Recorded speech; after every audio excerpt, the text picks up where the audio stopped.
할아버지, 빨리 도망쳐! 아빠가 할아버지 죽이려고 해요. 손주의 입술이 제 귀에 닿았습니다. 9살짜리 아이의 몸이 나뭇잎처럼 떨리고 있었어요. 저는 눈을 번쩍 떴습니다. 버스 창밖으로 낭떠러지가 보였어요. 뒷좌석에서 아들과 며느리가 저를 지켜보고 있었습니다. 그 순간 모든 게 연결됐어요. 갑자기 제안한 가족여행, 이상하게 다정했던 아들, 억지로 먹인 멀미약. 손주의 눈에 눈물이 그렁그렁 맺혀 있었습니다. 그 눈빛이 말하고 있었어요. 진짜라고, 할아버지 진짜 죽는다고. 휴게소에 버스가 멈추자마자 저는 뛰었습니다. 뒤에서 아들이 외쳤어요. 아버지! 아버지! 어디 가세요? 그 목소리가 더 이상 아들의 목소리로 들리지 않았습니다. 저는 산비탈을 굴러 떨어졌어요. 온몸이 찢어지는 것 같았지만 멈출 수 없었습니다. 그리고 살아남아 알게 된 진실은 상상을 초월했어요. 3년 전 교통사고로 죽은 아내. 그 아내가 죽기 전에 남긴 편지 3통. 편지 안에는 이렇게 적혀 있었습니다. 여보, 내가 사고로 죽으면 정민이를 의심해요. 그 아이가 나를 죽인 거예요. 아내는 자신이 죽을 것을 알고 있었습니다. 그래서 미리 증거를 모아뒀어요. 죽어서도 남편을 살리려고. 친아들에게 아내를 잃고 또다시 목숨을 잃을 뻔한 72세 노인. 그리고 죽어서도 가족을 지킨 아내의 마지막 복수. 굴뚝에서 피어오르는 연기처럼 여러분의 속상했던 마음도 이 채널에서 풀어내고 가세요. 아직 구독 안 하신 분들 구독과 좋아요, 알림 설정까지 눌러주시면 매일 따뜻한 사연으로 찾아뵙겠습니다. 새벽 5시 이순재는 아들 정민의 집 작은 방에서 눈을 떴습니다. 창밖은 아직 어두웠고 거실에서 웅성거리는 소리가 들려왔어요. 순재는 숨을 죽이고 귀를 기울였습니다. 며느리 미영의 목소리였어요. 여보, 이번 주말이 마지막 기회야. 더 미루면 사채업자들이 집에 찾아온다고. 정민의 목소리가 낮게 대답했습니다. 알아. 이번엔 확실히 끝낼 거야. 걱정 마. 순재는 무슨 말인지 정확히 알아듣지 못했어요. 사업이 어렵다는 얘기인가 싶어 대수롭지 않게 넘겼습니다. 아침 7시 가족들이 식탁에 둘러앉았습니다. 정민이 평소와 달리 환하게 웃으며 순재에게 말을 건넸어요. 아버지, 이번 주말에 가족여행 어떠세요? 지리산 쪽에 유명한 사찰이 있는데 하준이도 데리고 같이 가면 좋을 것 같아서요. 순재는 숟가락을 내려놓고 아들을 바라봤습니다. 3년 전 아내 영자가 세상을 떠난 뒤로 아들 내외는 순재에게 따뜻한 말 한마디 건넨 적이 없었어요. 밥을 먹을 때도 눈치를 봐야 했습니다. 거실 소파에 앉아 있으면 며느리가 한숨을 쉬었고 TV를 틀면 채널을 빼앗겼어요. 화장실을 오래 쓰면 문을 두드렸습니다. 그런 아들이 갑자기 여행을 가자고 하니 어리둥절할 수밖에 없었어요. 여행? 갑자기 무슨 바람이 불었어? 순재가 되물었습니다. 정민이 부드러운 목소리로 대답했어요. 아버지가 요즘 방에만 계시잖아요. 바람도 쐬시고 하준이랑 좋은 추억도 만드시면 좋을 것 같아서요. 효도 한번 해보려고요. 순재는 손주 하준이를 바라봤습니다. 하준이는 고개를 숙인 채 밥만 먹고 있었어요. 평소 같으면 할아버지 얼굴을 보며 방긋 웃었을 텐데 오늘따라 표정이 어두웠습니다. 하준아, 너도 할아버지랑 여행 가고 싶어? 순재가 물었어요. 하준이는 잠시 망설이더니 고개를 살짝 끄덕였습니다. 네, 할아버지. 대답이 힘이 없었지만 순재는 대수롭지 않게 여겼어요. 손주와 함께하는 여행이라는 말에 가슴이 설레기 시작했습니다. 그래, 가자. 하준이랑 같이 가면 좋지. 순재가 승낙하자 정민의 입꼬리가 올라갔어요. 며느리 미영도 미소를 지었지만 그 눈빛은 차가웠습니다. 순재는 그 순간의 이상함을 느끼지 못했어요. 여행 전날 밤 순재는 일찍 잠자리에 들었습니다. 오랜만에 여행에 들뜬 마음을 안고 눈을 감았어요. 새벽 2시쯤 하준이가 화장실을 가려고 방문을 열었습니다. 복도를 지나 부엌 앞을 지나는데 불이 켜져 있었어요. 하준이는 발걸음을 멈추고 문틈으로 부엌 안을 들여다봤습니다. 아버지 정민이 식탁 앞에 서 있었어요. 정민의 손에는 할아버지가 매일 먹는 약통이 들려 있었습니다. 정민은 주머니에서 작은 봉지를 꺼냈어요. 봉지 안에 든 하얀 가루를 약통에 조심스럽게 털어 넣었습니다. 하준이는 숨을 멈추고 그 장면을 지켜봤어요. 9살 아이의 눈에도 그것은 분명 이상한 행동이었습니다. 아빠가 왜 할아버지 약에 뭔가를 넣는 걸까? 하준이는 무서웠지만 소리를 내지 않고 조용히 방으로 돌아갔어요. 이불 속에 들어간 하준이는 온몸이 떨렸습니다. 다음 날 저녁 하준이는 부모 방 앞을 지나다가 또다시 발걸음을 멈췄어요. 방문이 살짝 열려 있었고 안에서 아버지와 어머니의 목소리가 들려왔습니다. 이번 여행에서 확실히 끝내야 해. 더 미루면 사채업자들이 가만 안 둬. 아버지 정민의 목소리였어요. 산길에서 사고가 나면 아무도 모를 거야. 치매 초기라고 미리 말해뒀으니까. 어머니 미영의 목소리가 이어졌습니다. 하준이는 심장이 쿵쿵 뛰었어요. 무슨 말인지 정확히 이해하지 못했지만 할아버지한테 나쁜 일을 하려는 거라는 건 알 수 있었습니다. 하준이는 방으로 돌아가 이불을 뒤집어 썼어요. 할아버지를 어떻게 해야 할지 몰랐습니다. 부모에게 물어보면 혼날 것 같았고 할아버지한테 직접 말하기도 무서웠어요. 하지만 하준이는 결심했습니다. 할아버지를 살려야 한다고요. 여행 당일 아침 순재는 거실에서 정민이 건네는 알약 2개를 받았습니다. 아버지, 멀미약이에요. 산길이 꼬불꼬불해서 미리 드시는 게 좋아요. 정민이 물컵까지 함께 건넸어요. 순재는 고개를 끄덕이며 알약을 받았습니다. 고맙다. 순재가 알약을 입에 넣으려는 순간 하준이가 할아버지 손을 잡았어요. 할아버지, 화장실 가요. 같이 가요. 하준이가 순재의 손을 잡아 끌었습니다. 순재는 영문을 모른 채 손주를 따라 화장실로 갔어요. 화장실 문을 닫자마자 하준이가 속삭였습니다. 할아버지, 그 약 먹으면 안 돼요. 버려요. 순재는 손주의 얼굴을 들여다봤어요. 하준이의 눈에 눈물이 그렁그렁 맺혀 있었습니다. 왜 그래? 무슨 일이야? 순재가 물었지만 하준이는 대답하지 못하고 고개만 저었어요. 제발요, 할아버지. 그냥 버려요. 순재는 손주의 떨리는 목소리에 가슴이 철렁했습니다. 무슨 일인지 몰랐지만 손주의 간절한 눈빛을 외면할 수 없었어요.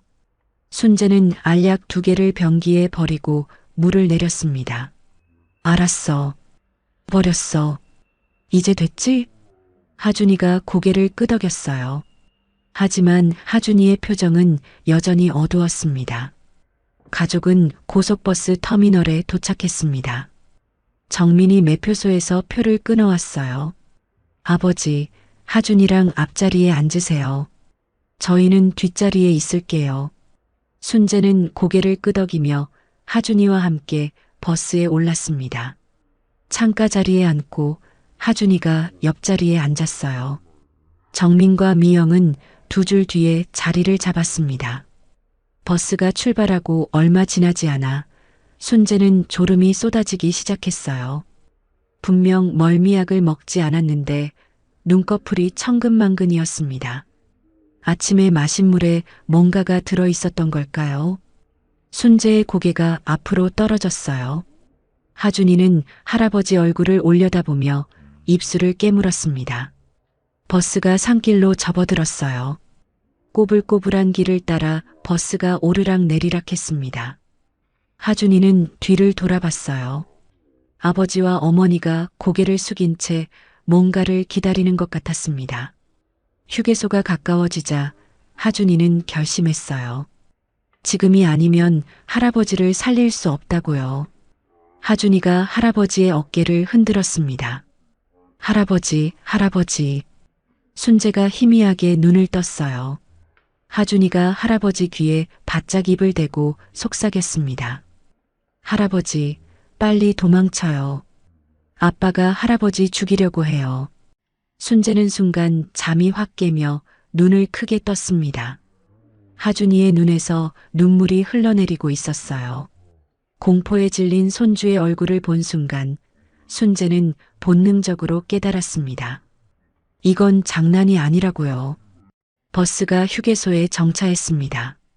순재는 자리에서 벌떡 일어났어요. 화장실 좀 다녀올게. 순재가 뒷좌석을 향해 말했습니다. 정민이 고개를 끄덕였어요. 네, 아버지. 천천히 다녀오세요. 순재는 버스에서 내려 휴게소 건물 쪽으로 걸어갔습니다. 화장실 앞을 지나쳐 건물 뒤편으로 돌아갔어요. 뒤를 돌아보니 아무도 따라오지 않았습니다. 순재는 휴게소 뒤쪽 산길을 향해 뛰기 시작했어요. 72년 인생에서 그렇게 빨리 뛴 적이 없었습니다. 다리가 후들거렸지만 멈출 수 없었어요. 뒤에서 아들의 목소리가 들려왔습니다. 아버지, 아버지, 어디 가세요? 순재는 뒤돌아보지 않았어요. 산비탈을 따라 내려가다 발을 헛디뎠습니다. 몸이 앞으로 쏠리며 굴러떨어지기 시작했어요. 나뭇가지에 긁히고 돌에 부딪히며 순재는 비탈을 굴러 내려갔습니다.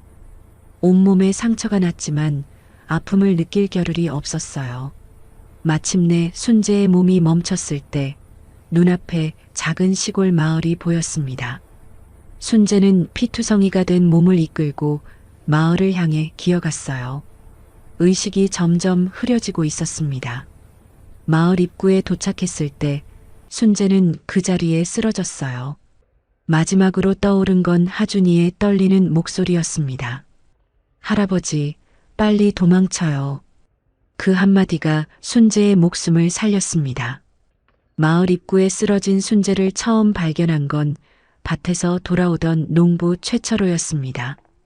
핏자국이 낭자한 노인의 모습에 철호는 기겁하며 마을 쪽으로 뛰어갔어요. 복순 씨, 복순 씨, 빨리 와봐요. 사람이 쓰러졌어. 철호의 외침에 마을 보건소 간호사 김복순이 달려나왔습니다. 복순은 30년째 이 마을에서 주민들의 건강을 돌보고 있었어요. 마을 입구에 도착한 복순은 피투성이가 된 순재를 보고 얼굴이 굳어졌습니다. 어머나, 이 어르신 어디서 이렇게 다치신 거야? 복순이 순재의 목에 손을 대 맥박을 확인했어요. 다행히 심장은 뛰고 있었습니다. 철호 씨, 영호 씨 좀 불러와요. 어서. 복순의 지시에 철호가 다시 마을로 뛰어갔어요. 잠시 후 마을 청년 2명이 달려왔습니다. 셋이서 순재를 조심스럽게 들어 복순의 집으로 옮겼어요. 복순은 순재의 옷을 벗기고 상처를 확인했습니다. 온몸에 찰과상과 타박상이 가득했어요. 다리 한쪽은 심하게 부어올라 있었고 이마에서는 피가 흘러내렸습니다. 뼈가 부러진 건 아닌 것 같은데 상처가 너무 많아. 일단 소독부터 해야겠어. 복순은 구급상자를 가져와 순재의 상처를 하나하나 소독하기 시작했어요. 순재는 의식이 없는 상태로 신음소리만 냈습니다. 밤새 복순은 순재 곁을 지켰어요. 새벽이 되자 순재의 열이 오르기 시작했습니다. 복순은 차가운 수건으로 순재의 이마를 닦아주며 한숨을 내쉬었어요. 도대체 이 어르신한테 무슨 일이 있었던 거야? 이틀이 지나서야 순재가 눈을 떴습니다. 천장이 낯설었어요. 나무로 된 오래된 천장이 눈에 들어왔습니다. 순재는 몸을 일으키려다 온몸에서 느껴지는 통증에 신음을 흘렸어요. 움직이지 마세요. 아직 상처가 다 안 나았어요. 옆에서 복순의 목소리가 들려왔습니다. 순재는 고개를 돌려 낯선 여자의 얼굴을 바라봤어요. 여기가 어디요? 순재가 쉰 목소리로 물었습니다. 복순이 물컵을 내밀며 대답했어요. 강원도 산골 마을이에요. 마을 입구에 쓰러져 계신 걸 발견해서 제 집으로 모셨어요. 순재는 물을 한 모금 마시며 기억을 더듬었습니다. 버스, 휴게소, 하준이의 속삭임, 그리고 산비탈을 굴러 떨어진 기억이 조각조각 떠올랐어요. 혹시 경찰에 신고하셨소? 순재가 다급하게 물었습니다. 복순이 고개를 저었어요. 아니요, 아직 안 했어요. 어르신이 깨어나시면 여쭤보려고 했어요. 어디서 어떻게 다치신 거예요? 순재는 입을 다물었습니다. 손주의 말이 떠올랐지만 차마 입 밖으로 꺼낼 수가 없었어요. 친아들이 자신을 죽이려 했다는 말을 어떻게 처음 보는 사람에게 할 수 있겠습니까? 그냥 산에서 발을 헛디뎌서 굴러떨어졌소. 별일 아니오. 순재가 대답했습니다. 복수는 고개를 갸웃하며 순재를 바라봤어요. 산에서요? 근데 이 근처에 등산로가 없는데. 복순의 눈빛이 의아함으로 가득 찼습니다. 순재는 시선을 피하며 말을 흐렸어요. 길을 잘못 들었소. 하여튼 별일 아니니까 걱정 마시오. 복수는 더 이상 캐묻지 않았어요. 하지만 그 눈빛은 어르신의 말을 전부 믿지 않는다고 말하고 있었습니다. 사흘째 되는 날 순재는 복순의 부축을 받아 처음으로 밖으로 나왔습니다. 작은 마을이었어요. 집이 20채 남짓했고 대부분 노인들이 살고 있었습니다. 여기 젊은 사람은 별로 없나 보오. 순재가 두리번거리며 말했어요. 복순이 고개를 끄덕였습니다. 다들 도시로 나갔어요. 남은 분들은 저처럼 이 마을이 좋아서 사는 사람들이죠. 복순은 순재를 마당 의자에 앉히고 보리차를 가져왔어요. 순재는 보리차를 마시며 산을 바라봤습니다. 저 산 어딘가에서 굴러떨어졌다는 게 믿기지 않았어요. 살아있다는 게 신기하오. 순재가 혼잣말처럼 중얼거렸습니다. 복순이 옆에 앉으며 조심스럽게 물었어요. 어르신, 정말 산에서 그냥 미끄러지신 거예요? 상처를 보니까 보통 넘어진 게 아닌 것 같은데요. 순재는 잠시 망설였습니다. 복순의 눈빛이 진심 어린 걱정으로 가득 차 있었어요. 하지만 순재는 여전히 진실을 말할 수 없었습니다. 그렇소. 나이가 드니까 발이 안 따라주더군. 순재가 대답했어요. 복순은 더 이상 묻지 않았지만 그 표정은 여전히 석연치 않다는 듯 했습니다. 닷새째 되는 밤 순재는 잠을 이루지 못했어요. 눈을 감으면 하준이의 떨리는 목소리가 들려왔습니다. 할아버지, 빨리 도망쳐요. 아빠가 할아버지 죽이려고 해요. 그 말이 계속 머릿속을 맴돌았어요. 정말 아들이 자신을 죽이려 한 걸까요? 아니면 아이의 오해였던 걸까요? 순재는 여행 전날 새벽에 엿들었던 대화가 떠올랐습니다. 내용은 정확히 들리지 않았지만 분명 불안한 느낌이 들었어요. 그리고 하준이가 화장실에서 약을 버리라고 했던 일도요. 생각할수록 소름이 끼쳤습니다. 설마가 사람 잡는다는 말이 이런 걸까요? 순재는 뒤척이다 결국 자리에서 일어났어요. 창문 너머로 밤하늘에 별이 총총히 박혀 있었습니다. 3년 전 세상을 떠난 아내 영자의 얼굴이 떠올랐어요. 영자가 살아 있었다면 이런 일이 생겼을까요? 순재는 한숨을 내쉬었습니다. 답이 나오지 않는 질문만 머릿속을 맴돌았어요. 일주일이 지나고 순재의 상처는 많이 아물었습니다. 복순이 순재에게 집에 연락은 안 하셔도 되냐고 조심스럽게 물었어요. 가족분들이 걱정하실 텐데요. 복순의 말에 순재의 얼굴이 굳어졌습니다. 한참 침묵이 흐른 뒤 순재가 입을 열었어요. 복순 씨, 혹시 전화 좀 빌릴 수 있겠소? 복순이 자신의 휴대전화를 건넸습니다. 순재는 떨리는 손으로 아들 집 전화번호를 눌렀어요. 신호가 가고 곧 정민의 목소리가 들려왔습니다. 여보세요? 순재는 순간 목이 막혔어요. 아들의 목소리를 듣자 복잡한 감정이 밀려왔습니다. 정민아, 나다. 전화기 너머로 짧은 침묵이 흘렀어요. 그리고 정민의 목소리가 다시 들려왔습니다. 아버지, 지금 어디 계세요? 저희 아버지 찾느라 경찰에 신고까지 했어요. 정민의 목소리는 다급해 보였습니다. 하지만 순재의 귀에는 걱정보다 당혹감이 더 크게 느껴졌어요. 휴게소에서 갑자기 사라지셔서 얼마나 놀랐는지 몰라요. 아버지, 요즘 기억력이 많이 안 좋으시잖아요. 치매 초기 증상인 것 같다고 제가 말씀드렸잖아요. 빨리 집으로 오세요. 순재는 전화기를 쥔 손에 힘이 들어갔습니다. 치매라고요. 자신이 언제 치매 증상을 보였다고 아들이 그런 말을 하는 겁니까? 정민아, 나는 치매가 아니다. 순재가 단호하게 말했어요. 전화기 너머로 잠시 침묵이 흘렀습니다. 아버지, 무슨 말씀이세요? 휴게소에서 갑자기 사라지신 것도 그렇고 요즘 기억력이 많이 안 좋아지셨잖아요. 일단 집으로 오세요. 같이 병원 가봐요. 정민의 목소리는 부드러웠지만 순재에게는 그것이 오히려 섬뜩하게 느껴졌어요. 아들이 자신을 치매 환자로 만들려 한다는 것을 깨달았습니다. 나는 당분간 집에 안 간다. 순재가 말했어요. 아버지, 그게 무슨 말씀이세요? 어디 계신지만 알려주세요. 제가 모시러 갈게요. 정민의 목소리에 조급함이 묻어났습니다. 순재는 그 조급함이 걱정에서 나온 것이 아니라는 걸 직감했어요. 필요 없다. 내가 연락하마. 순재는 그 말을 끝으로 전화를 끊었습니다. 손이 부들부들 떨렸어요. 복순이 걱정스러운 표정으로 순재를 바라봤습니다. 어르신, 괜찮으세요? 얼굴이 하얘지셨어요. 순재는 한참 동안 말이 없었어요. 그리고 천천히 입을 열었습니다.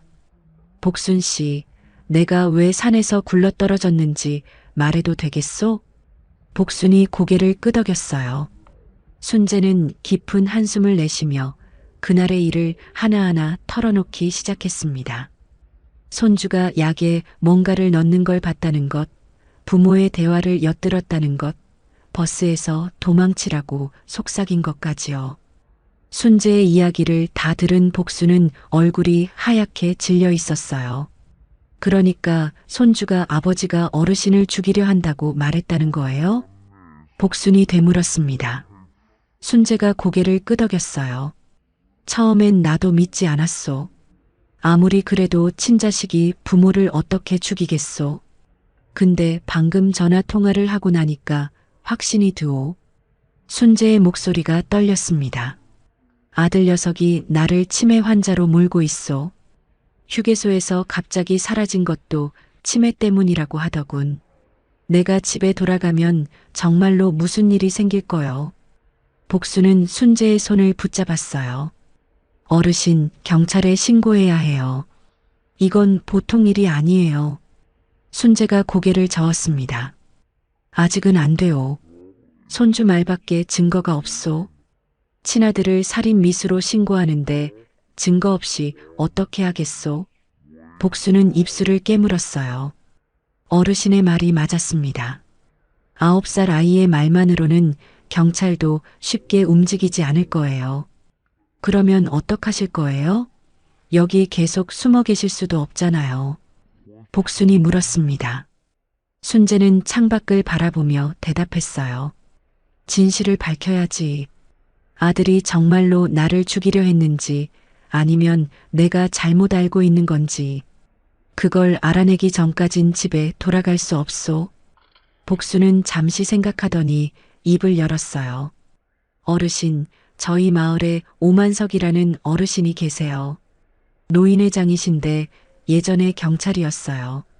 그분한테 한번 여쭤볼까요? 순재가 복순을 바라봤습니다. 경찰 출신이라고? 복순이 고개를 끄덕였어요. 네, 40년 넘게 경찰 생활하시다가 은퇴하셨어요. 지금도 후배들이랑 연락하시고 이런 일은 누구보다 잘 아실 거예요. 순재는 잠시 망설이다 고개를 끄덕였습니다. 그럼 한번 만나봅시다. 복순이 자리에서 일어났어요. 내일 아침에 오어르신 댁에 같이 가요. 오늘은 일단 푹 쉬세요. 순재는 복순에게 고개를 숙여 인사했습니다. 복순 씨, 고맙소. 모르는 사람을 이렇게까지 챙겨주시고. 복순이 미소 지었어요. 여기 마을에서는 이웃이 가족이에요. 어르신도 이제 이 마을 식구니까 너무 부담 갖지 마세요. 순재는 복순의 따뜻한 말에 눈시울이 붉어졌습니다. 친아들한테 목숨을 위협받는 마당에 처음 보는 사람이 이렇게 따뜻하게 대해주다니요. 그날 밤 순재는 오랜만에 조금이나마 마음을 놓고 잠들 수 있었어요. 내일 오만석을 만나면 무언가 실마리가 풀릴 것 같았습니다. 진실을 밝혀야 한다. 그래야 손주 하준이한테도 면목이 선다. 순재는 이를 악물며 다짐했습니다. 다음 날 아침 복수는 순재를 데리고 마을 노인회장 오만석의 집을 찾아갔습니다. 오만석은 75세의 나이에도 허리가 꼿꼿한 어르신이었어요.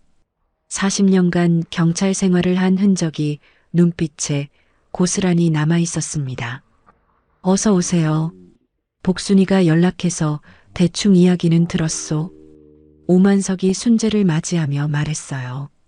순재는 고개를 숙여 인사했습니다. 처음 뵙겠습니다. 이순재라고 합니다. 오만석은 순재를 거실로 안내하고 자리에 앉혔어요. 복순이 부엌에서 보리차를 가져왔습니다. 자, 천천히 말씀해 보시오. 어떤 일이 있었는지. 오만석이 차분한 목소리로 물었어요. 순재는 처음부터 끝까지 자신에게 일어난 일을 설명했습니다. 손주 하준이가 약에 무언가를 넣는 장면을 목격한 것, 부모의 대화를 엿들은 것, 버스에서 도망치라고 속삭인 것까지요. 오만석은 이야기를 듣는 내내 표정 변화 없이 고개만 끄덕였어요. 순재의 이야기가 끝나자 잠시 침묵이 흘렀습니다. 손주 말만 들으면 확실히 수상하오. 근데 그것만으로는 증거가 부족해요. 오만석이 말했어요. 순재가 고개를 끄덕였습니다. 저도 알고 있습니다. 그래서 경찰에 신고를 못하고 있는 거요. 오만석은 턱을 쓰다듬으며 생각에 잠겼어요. 내 후배 중에 아직 현직 형사가 있소. 그 친구한테 부탁해서 아들 신상을 좀 알아보겠소. 혹시 아들 이름이랑 주소 알려줄 수 있소? 순재는 아들 정민의 이름과 주소, 전화번호를 알려줬습니다. 오만석이 수첩에 꼼꼼히 적었어요. 며칠 걸릴 수 있소?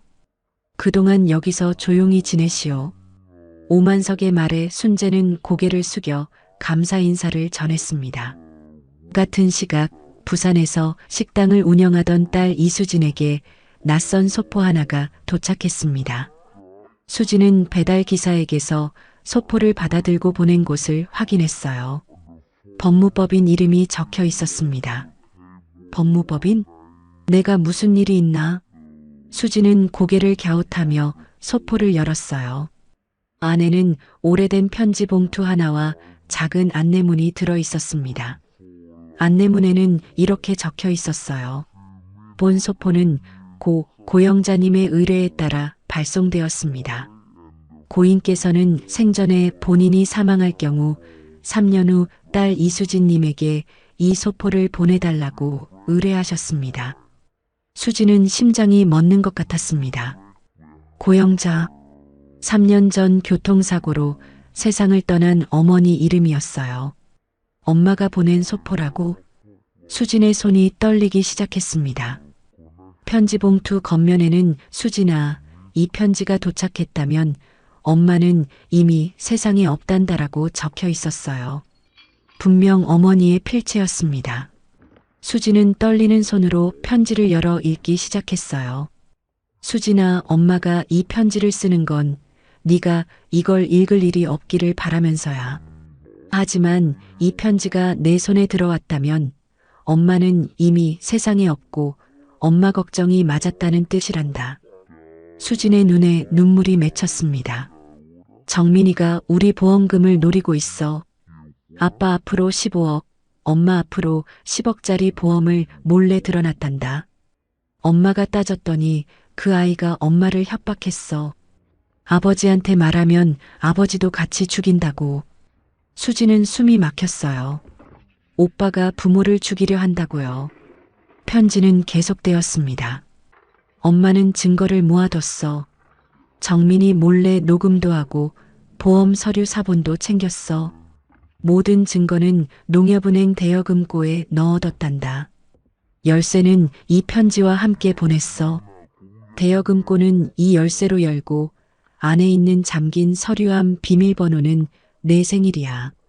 수지는 편지 봉투를 뒤집었어요. 작은 열쇠 하나가 떨어졌습니다. 편지 마지막에는 이렇게 적혀 있었어요. 엄마가 사고로 죽으면 정민이를 의심해라. 그리고 아빠를 지켜줘.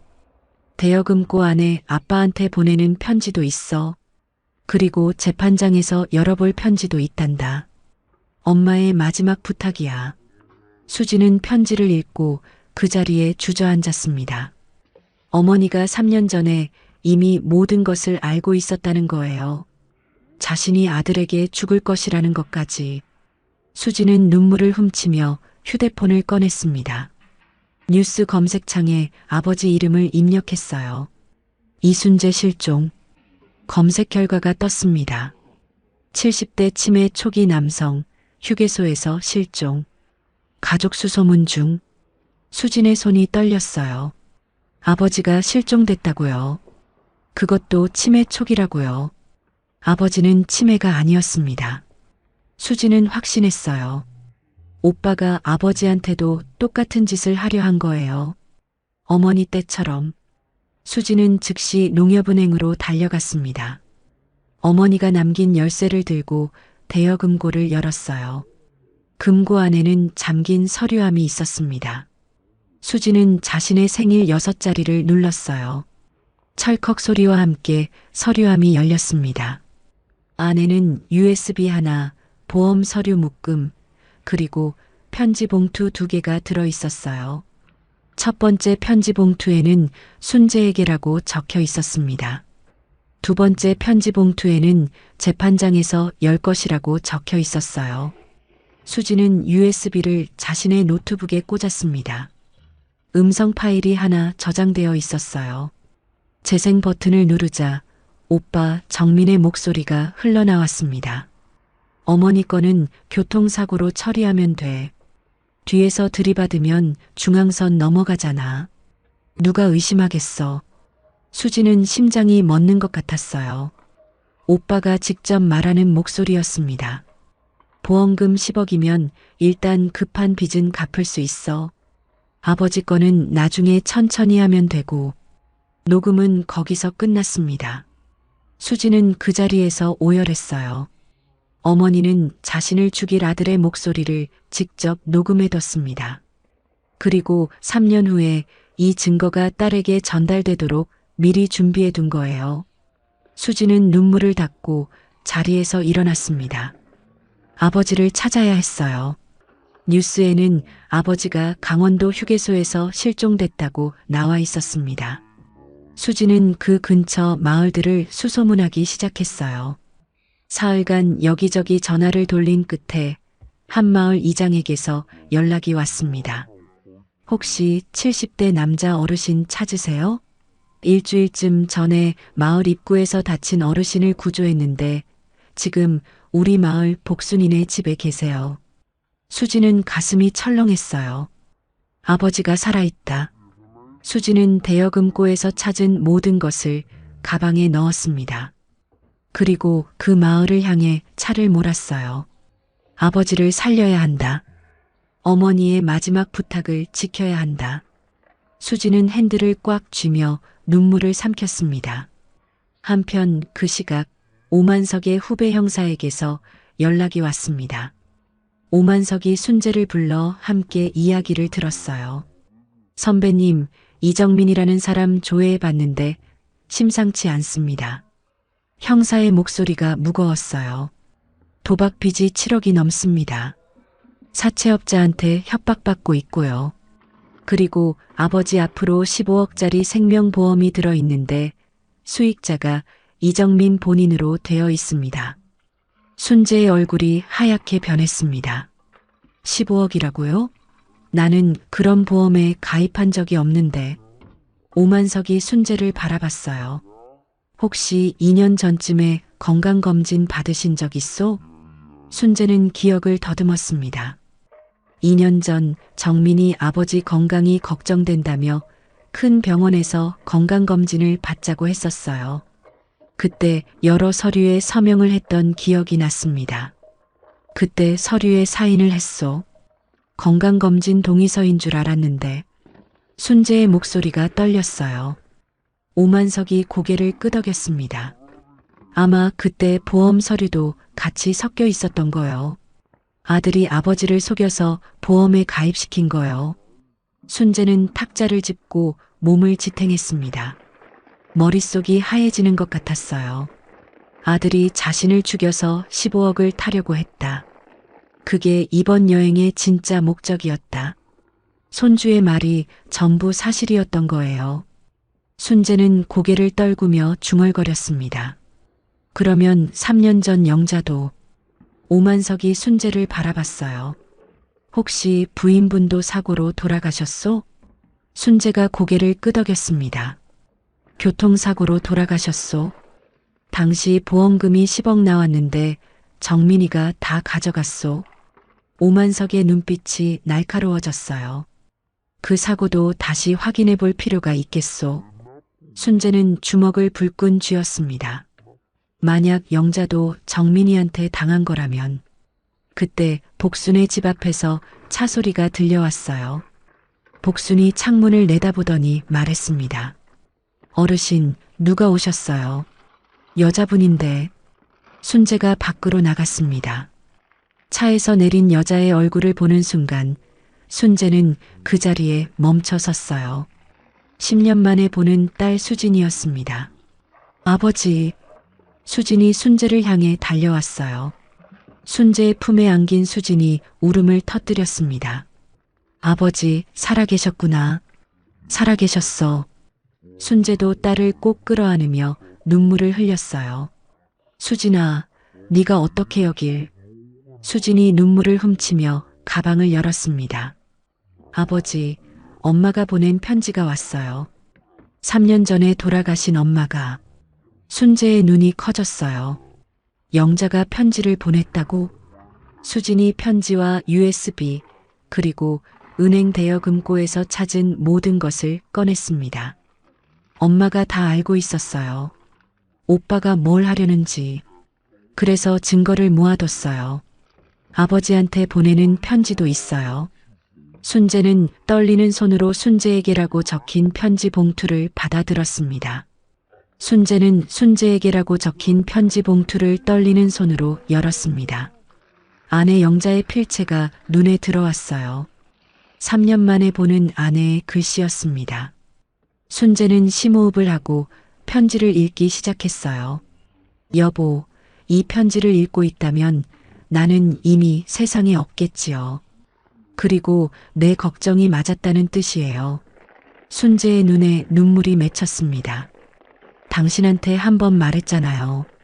정민이가 이상하다고, 우리 재산을 노리는 것 같다고. 그때 당신이 뭐라고 했는지 기억해요? 아들이 그럴 리 없다고, 내가 오해하는 거라고 화내셨잖아요. 순재는 가슴이 찢어지는 것 같았어요. 기억났습니다. 2년 전 영자가 정민이 이상하다고 말했을 때 자신이 버럭 화를 냈던 것을요. 편지는 계속되었습니다. 그 뒤로 정민이가 나를 협박했어요. 아버지한테 말하면 아버지도 같이 죽인다고. 그래서 당신한테 다시 말할 수가 없었어요. 증거를 모으는 수밖에 없었어요. 순재의 손이 부들부들 떨렸습니다. 정민이가 우리 둘 앞으로 보험을 드러났어요. 당신 앞으로 15억, 나한테 10억. 건강검진 받으러 가자고 해서 따라갔더니 거기서 서류에 사인하라고 하더군요. 나중에 알고 보니 보험 서류였어요. 순재는 이를 악물었어요. 자신도 똑같이 당했습니다. 건강검진이라며 데려가서 서류에 사인하게 했던 거예요. 나는 이미 늦었어요. 정민이가 어떻게 할지 뻔히 보여요. 하지만 당신은 살아야 해요. 그래서 증거를 모았어요. 대여금고에 다 넣어뒀어요. 순재는 눈물을 훔치며 편지를 계속 읽었습니다. USB에 정민이가 직접 말한 녹음이 있어요. 내가 몰래 녹음한 거예요.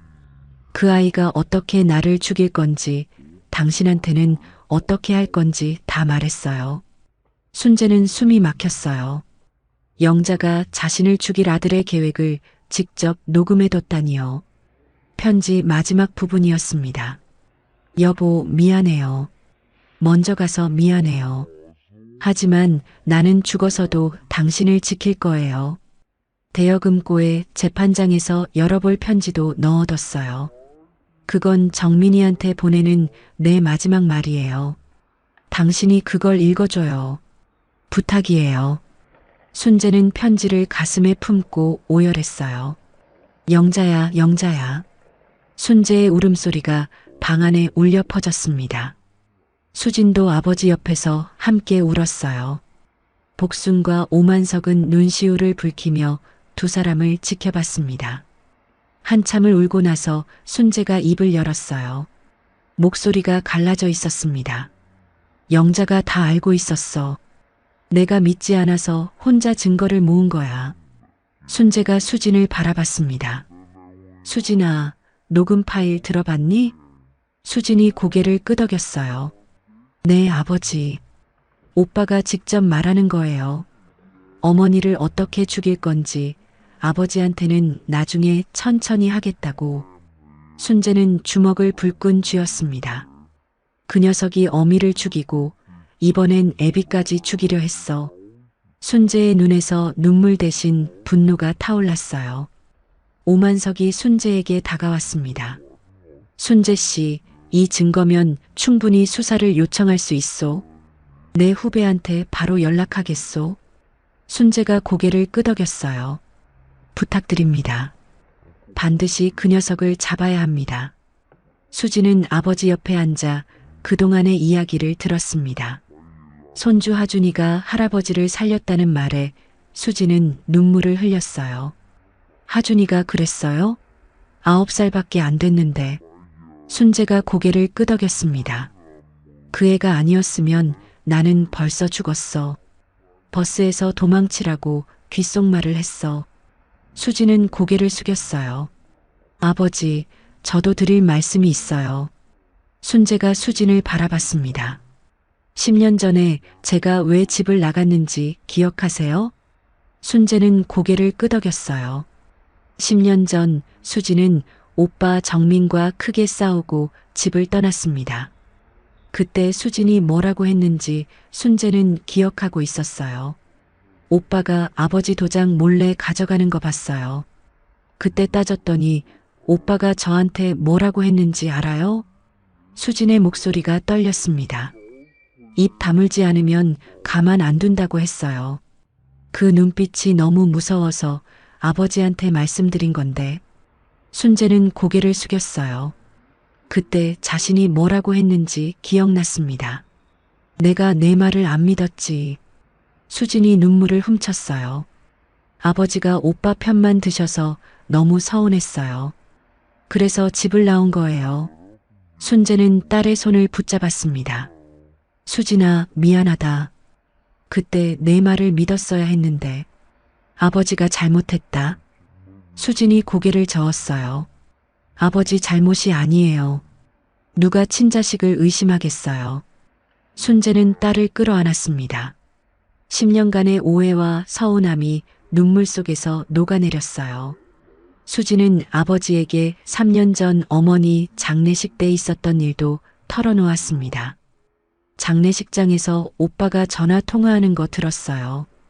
보험금 10억 나온다고, 이제 급한 빚은 갚을 수 있다고 좋아하더라고요. 순재의 얼굴이 굳어졌어요. 어머니 돌아가신 날인데 보험금 얘기를 하고 있었어요. 그때 이상하다고 느꼈는데 설마 오빠가 어머니를 죽였을 거라고는 생각도 못했어요. 수진이 눈물을 흘렸습니다. 근데 엄마 편지 읽고 나서 그때 일이 자꾸 떠오르는 거예요. 오빠가 정말로 엄마를 죽인 거잖아요. 순재는 딸의 어깨를 감싸 안았어요. 이제 다 밝혀질 거다. 엄마가 남긴 증거가 있으니까. 오만석이 후배 형사 박재훈에게 연락을 취했습니다. 박재훈은 다음날 직접 마을을 방문했어요. 형사는 영자가 남긴 편지와 USB, 보험 서류 사본을 하나하나 확인했습니다. 이 녹음 파일이 결정적입니다. 본인이 직접 범행 계획을 말하고 있으니까요. 박재훈 형사가 고개를 끄덕이며 말했어요. 3년 전 교통사고 건도 재수사가 필요합니다. 당시 목격자 진술을 다시 확인해 보겠습니다. 순재가 형사를 바라봤어요. 손주 하준이 진술도 받아야 하지 않겠소? 그 애가 직접 본 게 있소? 형사가 고개를 끄덕였습니다. 네, 하준이 진술이 중요합니다. 아동보호 전문기관과 협조해서 안전하게 진술을 받겠습니다. 수진이 손을 들었어요. 제가 하준이를 데려올게요. 고모니까 접근하기 쉬울 거예요. 형사가 고개를 저었습니다. 직접 데려오시면 법적으로 문제가 생길 수 있습니다. 아동보호 전문기관에서 공식적으로 보호 조치를 해야 합니다. 수진이 고개를 끄덕였어요. 알겠습니다. 그럼 어떻게 하면 되나요? 형사가 설명했습니다. 제가 아동보호 전문기관에 협조 요청을 하겠습니다. 아이가 위험한 환경에 노출되어 있다는 판단이 서면 보호 조치가 가능합니다. 그때 수진 씨가 친족으로서 임시 보호자가 되시면 됩니다. 순재가 고개를 끄덕였어요. 부탁드립니다. 하준이가 그 집에 있으면 안 됩니다. 형사가 돌아간 뒤 순재는 아내의 편지를 다시 꺼내 읽었습니다. 영자의 글씨 한자 한자가 가슴에 박혔어요. 영자야, 당신이 다 알고 있었구나. 혼자서 얼마나 무서웠을까. 순재가 편지를 가슴에 품으며 중얼거렸습니다. 수진이 아버지 옆에 앉았어요. 아버지, 엄마가 대단한 것 같아요. 자기가 죽을 걸 알면서도 증거를 모아둔 거잖아요. 순재가 고개를 끄덕였습니다. 그래, 엄마가 우리를 지켜준 거야. 죽어서도. 수진이 아버지의 손을 잡았어요. 아버지, 이제 우리가 엄마 복수를 해드려야 해요. 오빠를 반드시 법정에 세워요. 순재는 딸의 손을 꽉 쥐었습니다. 그래, 반드시 그렇게 하마. 엄마가 남긴 증거로 그 녀석을 잡을 거다. 복순이 따뜻한 저녁 식사를 차려왔어요. 순재, 수진, 복순, 오만성 네 사람이 식탁에 둘러앉았습니다. 오늘부터 수진 씨도 우리 마을 식구예요. 편하게 지내세요. 복순이 수진에게 밥을 떠주며 말했어요. 수진이 고개를 숙여 인사했습니다. 감사합니다. 아버지를 살려주셔서 정말 감사해요. 오만석이 말했어요. 이제 시작이요. 형사가 움직이기 시작했으니 며칠 안에 좋은 소식이 올 거요. 순재는 식탁 위에 놓인 아내의 편지를 바라봤습니다. 영자가 남긴 증거들이 이제 빛을 볼 거예요. 죽어서도 가족을 지키려 한 아내. 그 마음을 헛되이 하지 않겠다고 순재는 다짐했습니다. 영자야, 조금만 기다려. 네가 남긴 증거로 그 녀석을 반드시 잡을 거야. 순재는 마음속으로 아내에게 말했어요. 형사 박재훈이 마을을 방문한 지 일주일이 지났습니다. 순재는 매일 연락을 기다리며 초조한 시간을 보냈어요. 드디어 형사에게서 전화가 왔습니다. 어르신, 아동보호 전문기관에서 하준이 면담을 진행했습니다. 내일 보호 조치가 결정될 예정입니다. 순재의 가슴이 뛰었어요. 하준이는 괜찮소? 다친 데는 없고? 형사가 대답했습니다. 네, 괜찮습니다. 면담 결과 아이가 위험한 환경에 노출되어 있다고 판단됐습니다. 내일 고모 수진 씨에게 인도될 예정입니다. 순재는 안도의 한숨을 내쉬었어요. 손주를 곧 만날 수 있다는 생각에 눈시울이 붉어졌습니다. 다음 날 오후 수진이 서울로 올라갔습니다. 아동보호 전문기관에서 하준이를 인수받기 위해서였어요. 수진이 기관에 도착하자 하준이가 상담실에서 나왔습니다. 아이의 얼굴은 많이 야위어 있었어요. 하준아. 수진이 조카를 불렀습니다. 하준이는 고모를 보자마자 달려와 품에 안겼어요. 고모. 하준이가 수진의 옷을 꽉 움켜쥐며 울었습니다. 수진도 조카를 꼭 껴안으며 눈물을 흘렸어요. 하준아, 이제 괜찮아. 고모가 데리러 왔어. 하준이가 고개를 들어 수진을 바라봤습니다. 할아버지는요? 할아버지 살아계세요? 수진이 미소 지으며 고개를 끄덕였어요. 응, 할아버지 살아계셔. 지금 할아버지한테 가는 거야. 하준이의 눈에서 눈물이 주르륵 흘러내렸습니다. 다행이다. 할아버지가 살아계셔서 다행이다. 수진은 하준이의 머리를 쓰다듬었어요. 네가 할아버지 살린 거야. 네가 용감하게 말해줘서 할아버지가 도망칠 수 있었어. 하준이가 고개를 숙였습니다. 저 무서웠어요. 아빠가 할아버지한테 나쁜 짓 하려는 거 알았는데 어떻게 해야 할지 몰랐어요. 수진이 하준이를 다시 안아주었어요. 잘했어. 네가 정말 잘한 거야. 수진은 하준이를 데리고 시골 마을로 내려왔습니다. 복순의 집 앞에 차가 멈추자 순재가 마당으로 뛰어나왔어요. 하준이가 차에서 내리자마자 할아버지에게 달려갔습니다. 할아버지. 하준이가 순재의 품에 뛰어들었어요. 순재는 손주를 꼭 껴안으며 눈물을 흘렸습니다. 하준아, 하준아. 순재의 목소리가 떨렸어요. 하준이도 할아버지 품에서 한참 동안 울었습니다. 할아버지, 저 할아버지 많이 보고 싶었어요. 하준이가 울먹이며 말했어요. 순재가 손주의 머리를 쓰다듬었습니다. 할아버지도 보고 싶었어. 내 덕분에 할아버지가 살았어. 하준이가 고개를 들어 순재를 바라봤어요. 할아버지, 아빠가 나쁜 짓 한 거 맞죠? 저 다 알아요. 순재는 손주의 눈을 마주보며 고개를 끄덕였습니다. 그래, 아빠가 잘못했어. 하지만 내 잘못이 아니야. 알았지? 하준이가 고개를 끄덕였어요. 순재는 손주를 다시 한번 꼭 안아주었습니다. 복순과 오만석도 마당으로 나와 하준이를 반겼어요. 어서 와. 배고프지? 할머니가 맛있는 거 해줄게. 복순이 하준이의 손을 잡으며 말했습니다. 하준이가 복순을 바라보며 작게 미소 지었어요.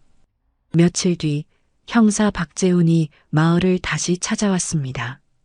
이번에는 하준이의 공식 진술을 받기 위해서였어요. 형사는 하준이 앞에 무릎을 꿇고 눈높이를 맞췄습니다. 하준아, 아저씨가 몇 가지 물어볼 게 있어. 무서워하지 않아도 돼. 할아버지도 옆에 계시잖아. 하준이가 순재를 바라봤어요.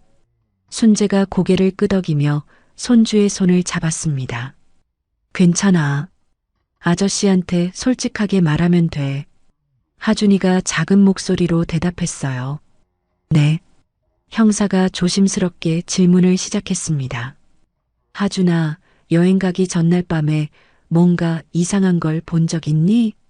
하준이는 잠시 망설이다 입을 열었어요. 새벽에 화장실 가려고 일어났는데 부엌에 불이 켜져 있었어요. 형사가 고개를 끄덕였습니다. 그래서 어떻게 했니? 하준이가 대답했어요. 문틈으로 봤어요. 아빠가 할아버지 약통에 뭔가 넣고 있었어요. 형사가 물었습니다. 뭘 넣고 있었니? 기억나? 하준이가 고개를 끄덕였어요. 작은 봉지에서 하얀 가루를 꺼내서 약통에 넣었어요. 저 무서워서 소리 안 내고 방으로 돌아갔어요. 형사가 수첩에 적으며 물었습니다. 그 다음 날은 어땠니? 하준이의 눈에 눈물이 맺혔어요. 저녁에 엄마 아빠 방 앞을 지나가는데 목소리가 들렸어요. 형사가 부드러운 목소리로 물었습니다. 뭐라고 하던? 하준이가 떨리는 목소리로 대답했어요. 아빠가 이번 여행에서 확실히 끝내야 한다고 했어요. 산길에서 사고 나면 아무도 모른다고 했어요. 순재의 손에 힘이 들어갔습니다. 직접 손주의 입으로 듣는 것은 또 다른 충격이었어요. 형사가 하준이를 바라봤습니다. 그래서 버스에서 할아버지한테 도망치라고 말한 거니? 하준이가 고개를 끄덕였어요. 할아버지가 죽으면 안 되잖아요. 저는 할아버지가 좋아요. 하준이의 눈에서 눈물이 흘러내렸습니다. 순재가 손주를 품에 안았어요. 그래, 내 덕분에 할아버지가 살았어. 고마워, 하준아. 정말 고마워. 형사는 하준이의 진술을 정리한 뒤 자리에서 일어났습니다. 하준이의 진술과 고영자 씨가 남긴 녹음 파일, 그리고 보험 서류까지. 이 정도면 충분합니다. 형사가 순재를 바라봤어요. 내일 압수수색 영장을 청구하겠습니다. 정민 씨 집에서 추가 증거를 확보하면 바로 체포할 수 있습니다. 순재가 고개를 끄덕였어요. 부탁드립니다. 형사가 돌아간 뒤 순재는 아내의 편지를 꺼내 바라봤습니다. 영자야, 이제 곧이야. 네가 남긴 증거로 그 녀석을 잡을 수 있어. 순재의 눈에서 눈물이 흘러내렸어요. 사흘 뒤 형사에게서 연락이 왔습니다. 압수수색을 진행했습니다. 결과가 나왔어요. 형사의 목소리가 단단했습니다. 이순재 어르신의 약통에서 수면제 성분이 검출됐습니다. 하준이의 진술과 일치해요. 순재는 입술을 꽉 깨물었습니다. 손주의 말이 전부 사실이었어요.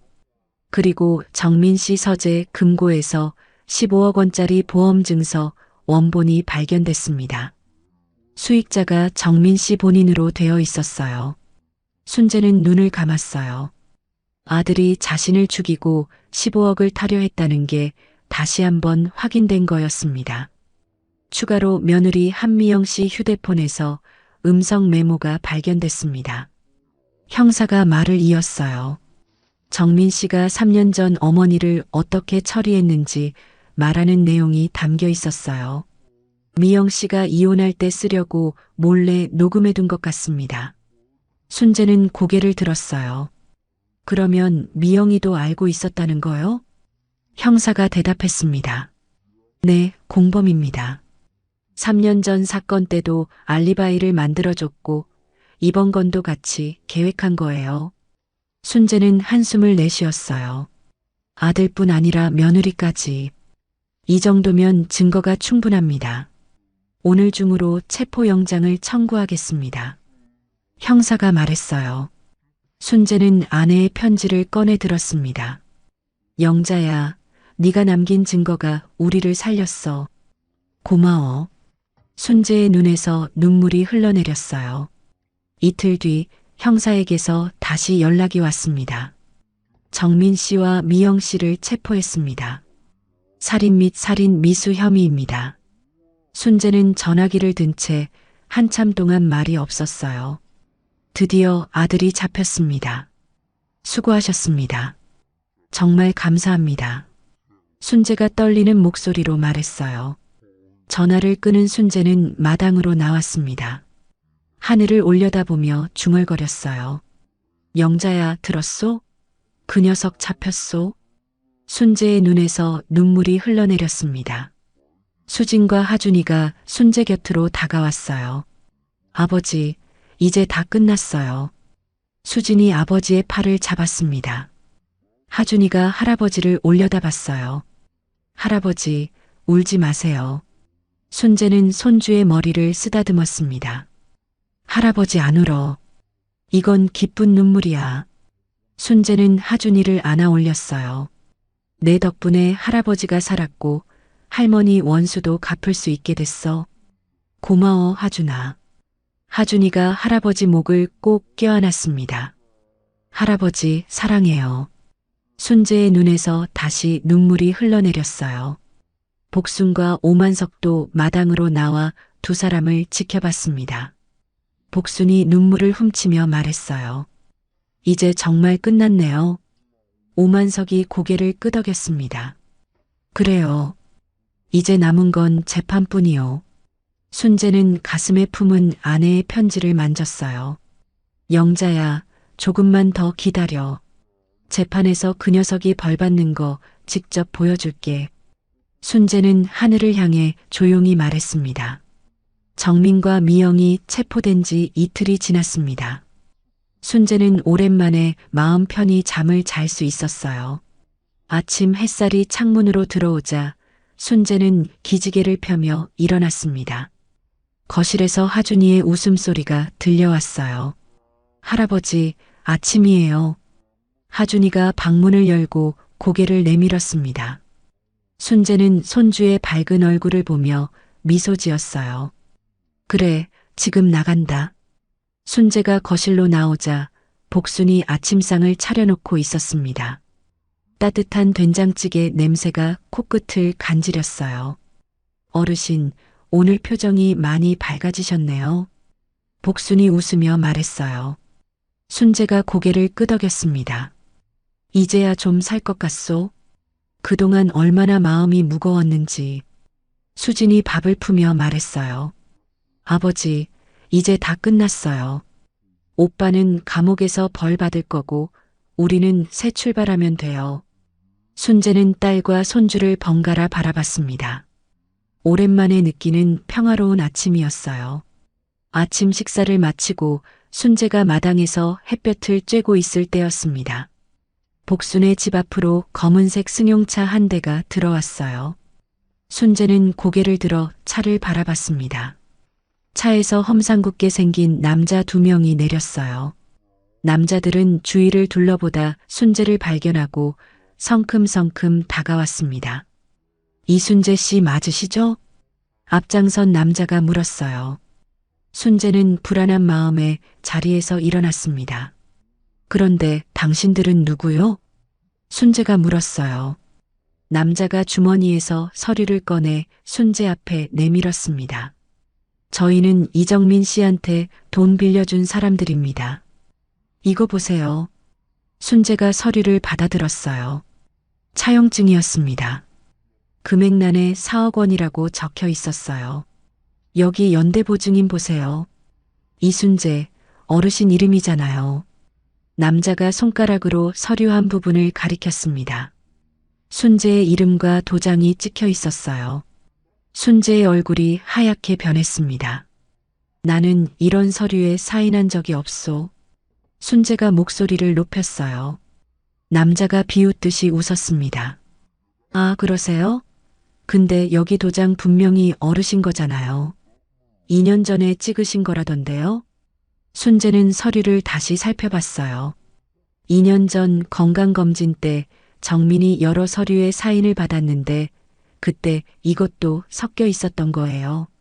어르신, 저희도 먹고 살아야 하는 사람들이에요. 정민 씨가 잡혀가는 바람에 돈 받을 데가 없어졌잖아요. 다른 남자가 말했어요. 연대보증인이 갚아야죠. 4억이요.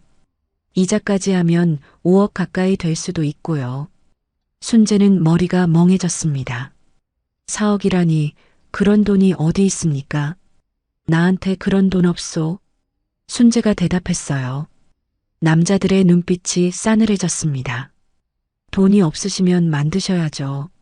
집이라도 팔든가 모든 방법이 있잖아요. 남자가 한 발짝 다가왔어요. 순재는 뒷걸음질 쳤습니다. 그때 집안에서 오만석이 나왔습니다. 오만석은 남자들을 보더니 눈을 가늘게 떴어요. 뭐 하는 사람들이요? 오만석이 묵직한 목소리로 물었습니다. 남자들이 오만석을 위아래로 훑어봤어요. 할아버지는 누구세요? 저희는 이순재 씨한테 볼 일이 있어서요. 남자가 퉁명스럽게 대답했어요. 오만석이 한 발짝 앞으로 나섰습니다. 나는 이 마을 노인회장이요. 그리고 40년간 경찰 생활을 했소. 오만석의 눈빛이 날카로워졌어요. 그 차용증, 위조 가능성이 높소. 순재 씨가 사인한 적 없다면 필적 감정을 받아볼 수 있소. 남자들의 표정이 굳어졌습니다. 경찰이요? 남자 하나가 말했어요. 오만석이 고개를 끄덕였습니다. 퇴직했지만 후배들이 아직 많이 있소. 여기서 행패 부리면 바로 신고할 거요. 남자들이 서로를 바라봤어요.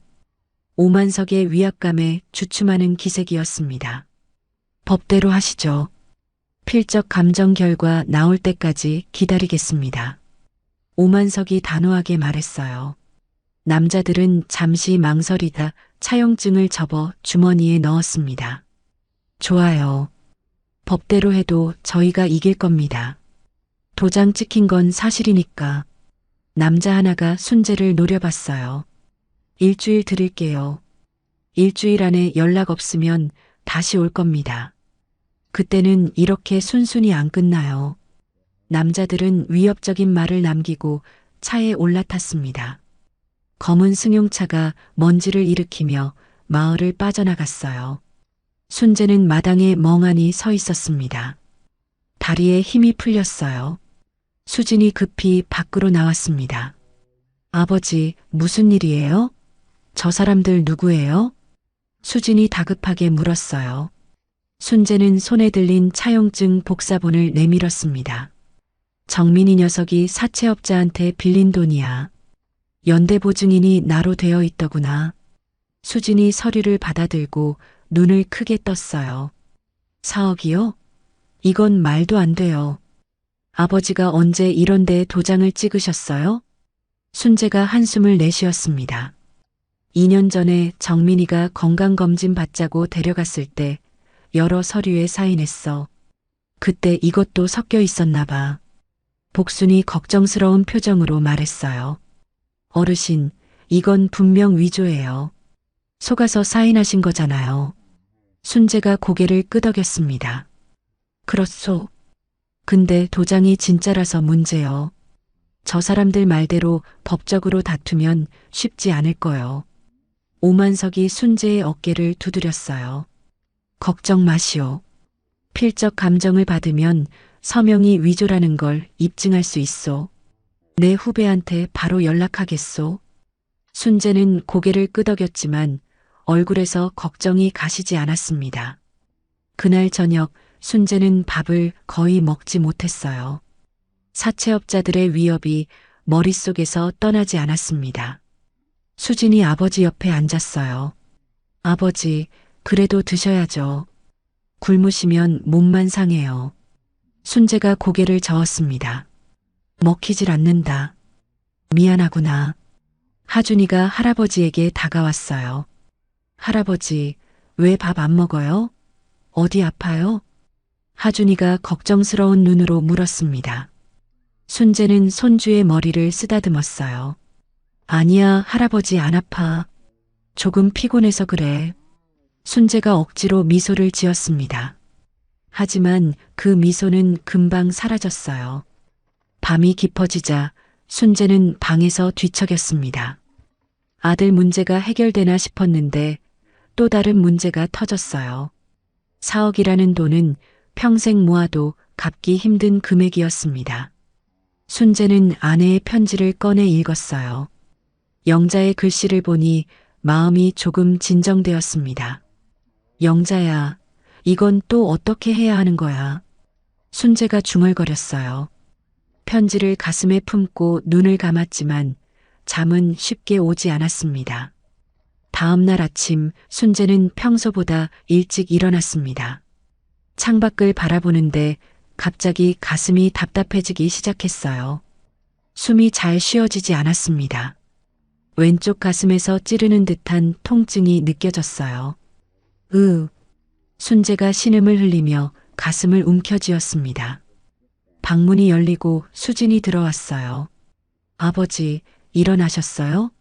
아침. 아버지. 수진이 비명을 질렀습니다. 순재가 침대 옆에서 쓰러져 가슴을 부여잡고 있었어요. 아버지, 왜 이래요? 복순 언니, 빨리 와봐요. 수진이 소리쳤습니다. 복순이 급히 달려왔어요. 어르신, 정신 차리세요. 복순이 순재의 상태를 확인했어요. 얼굴이 하얗게 질려 있고 식은땀을 흘리고 있었습니다. 가슴이 아파요. 순재가 간신히 말했어요. 복순의 얼굴이 굳어졌습니다. 심장이에요. 빨리 119 불러야 해요. 복순이 급히 휴대폰을 꺼내 119에 전화했습니다. 여보세요, 응급환자요. 70대 남성인데 가슴 통증 호소하고 있어요. 빨리 와주세요. 복순이 주소를 알려주는 동안 수지는 아버지의 손을 꽉 잡았어요. 아버지, 조금만 참아요. 구급차 올 거예요. 하준이가 방문 앞에 서서 울고 있었습니다. 할아버지, 할아버지. 하준이의 울음소리가 집안을 가득 채웠어요. 20분 뒤 구급차가 도착했습니다. 구급대원들이 순재를 들것에 실었어요. 보호자분 한 분만 같이 타세요. 구급대원이 말했습니다. 수진이 구급차에 올라탔어요. 복순 언니, 하준이 좀 부탁해요. 수진이 외쳤습니다. 복순이 하준이를 안으며 고개를 끄덕였어요. 걱정 마요. 어르신 잘 되실 거예요. 구급차가 사이렌을 울리며 출발했습니다. 복순은 하준이를 달래며 구급차가 사라지는 것을 지켜봤어요. 하준이가 복순의 품에서 울었습니다. 할아버지 안 죽어요? 안 죽는 거죠? 복순이 하준이의 등을 토닥였어요. 안 죽어. 할아버지 강한 분이야. 걱정 마. 하지만 복순의 눈에도 눈물이 맺혀 있었습니다. 인근 종합병원 응급실에 도착한 순재는 바로 검사에 들어갔습니다. 수지는 응급실 복도에서 초조하게 기다렸어요. 1시간쯤 지나 담당 의사가 수진에게 다가왔습니다. 보호자분이세요? 의사가 물었어요. 수진이 급히 고개를 끄덕였습니다. 네, 딸이에요. 아버지 괜찮아요? 의사가 심각한 표정으로 말했어요. 급성 심근경색입니다. 심장 혈관이 막혀서 응급 스텐트 시술을 해야 해요. 지금 바로 진행해야 합니다. 수진의 얼굴이 하얗게 변했습니다. 시술이요? 위험한 건가요? 의사가 대답했어요. 빨리 진행하면 성공률이 높습니다. 하지만 고령이시고 최근에 스트레스를 많이 받으신 것 같아서 주의가 필요해요. 수지는 눈물이 쏟아졌습니다. 살려주세요. 제발 아버지 살려주세요. 의사가 고개를 끄덕였습니다. 최선을 다하겠습니다. 순재는 곧바로 시술실로 옮겨졌습니다. 수지는 시술실 앞 복도에 앉아 두 손을 모았어요. 아버지, 제발 살아야 해요. 이제 막 다시 만났는데 이렇게 가시면 안 돼요. 수지는 아버지의 품에 있던 어머니의 편지를 떠올렸습니다. 어머니가 죽어서도 지키려 한 아버지. 그 아버지가 이렇게 쓰러지다니요. 엄마, 아버지 지켜줘요. 제발. 수지는 눈물을 흘리며 기도했습니다. 시술은 3시간 만에 끝났습니다. 의사가 시술실에서 나와 수진에게 다가왔어요. 시술은 성공적으로 끝났습니다. 막힌 혈관에 스텐트를 넣어서 혈류를 회복시켰어요. 수진은 안도의 한숨을 내쉬며 눈물을 흘렸습니다. 감사합니다. 정말 감사합니다. 의사가 말을 이었어요. 다만 고령이시고 최근에 극심한 스트레스를 받으신 것 같아요. 최소 2달은 절대 안정이 필요합니다. 다시 스트레스를 받으시면 재발 위험이 커요. 수진이 고개를 끄덕였습니다. 알겠습니다. 제가 잘 돌볼게요. 의사가 돌아가고 수진은 복도 의자에 주저앉았어요. 긴장이 풀리자 눈물이 쏟아졌습니다. 아버지, 살았어. 살았다. 수진은 휴대폰을 꺼내 복순에게 전화했어요. 언니, 아버지 시술 잘 끝났어요. 성공했대요. 전화기 너머로 복순의 안도하는 목소리가 들려왔습니다. 다행이다. 정말 다행이야. 하준이도 계속 할아버지 걱정하고 있었어. 수진이 미소 지었어요. 하준이한테 할아버지 괜찮다고 전해줘요. 곧 만날 수 있을 거라고. 순재는 중환자실에서 이틀을 보낸 뒤 일반 병실로 옮겨졌습니다. 눈을 떴을 때 수진이 침대 옆에 앉아 있었어요. 아버지, 정신 드세요? 수진이 아버지의 손을 잡았습니다. 순재는 천장을 바라보다 천천히 고개를 돌렸어요. 여기가 어디냐? 순재의 목소리가 갈라져 있었습니다. 수진이 물을 떠서 아버지 입에 대주었어요. 병원이에요. 아버지 심장에 문제가 생겨서 시술 받으셨어요. 순재는 희미하게 기억이 났습니다. 가슴이 아팠던 것, 숨을 쉴 수 없었던 것, 그리고 의식이 흐려졌던 것까지요. 내가 얼마나 있었냐? 순재가 물었어요. 수진이 대답했습니다. 사흘째예요. 시술 잘 끝났고 이제 회복만 하시면 돼요. 순재는 눈을 감았어요. 몸에 힘이 하나도 없었습니다. 하준이는 괜찮냐?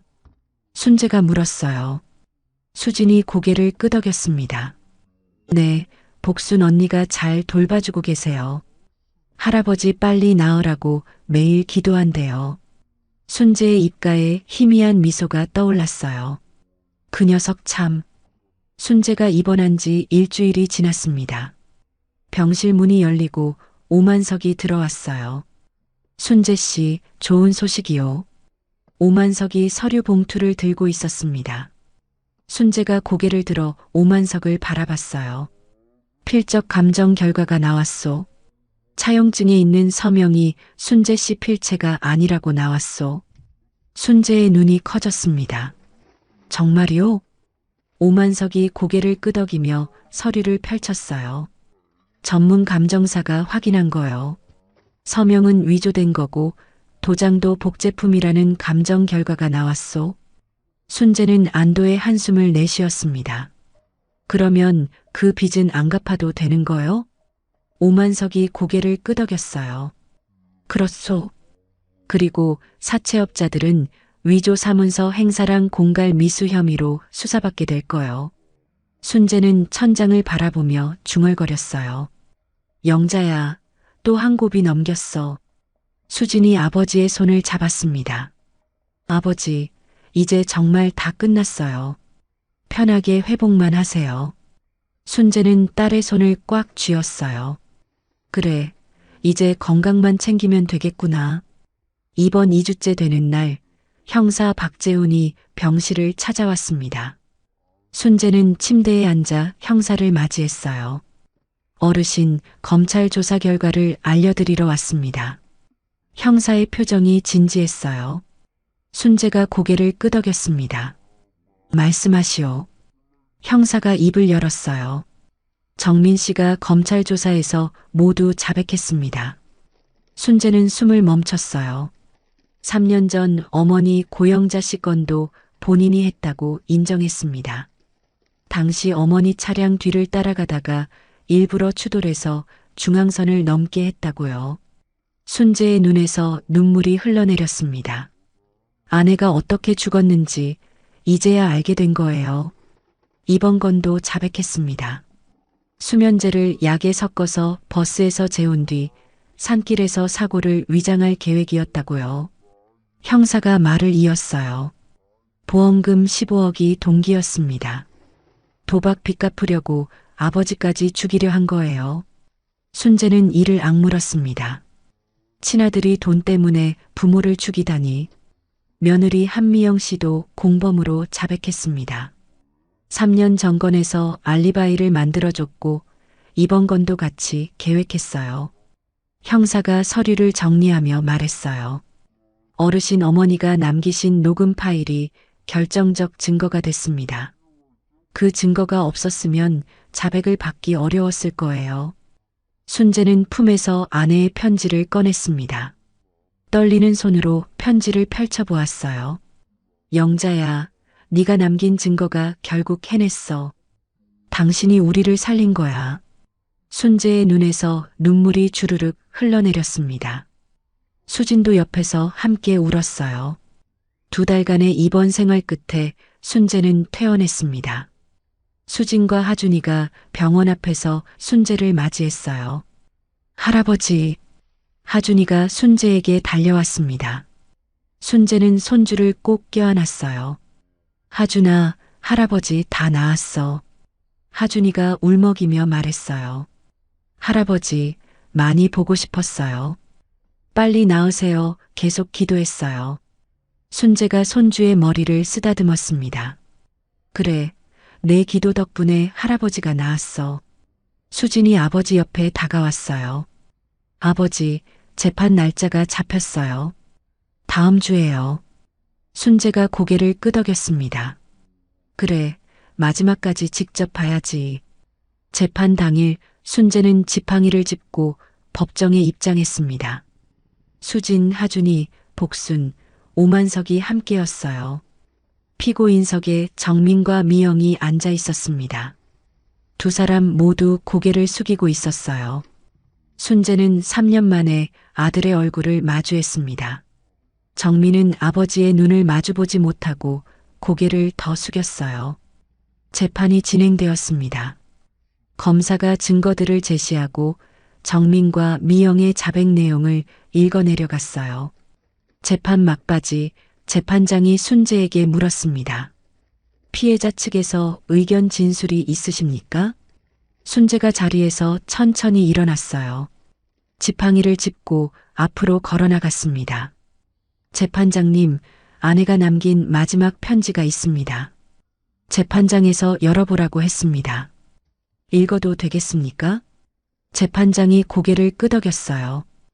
허가합니다.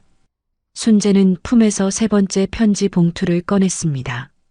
재판장에서 열 것이라고 적힌 봉투였어요.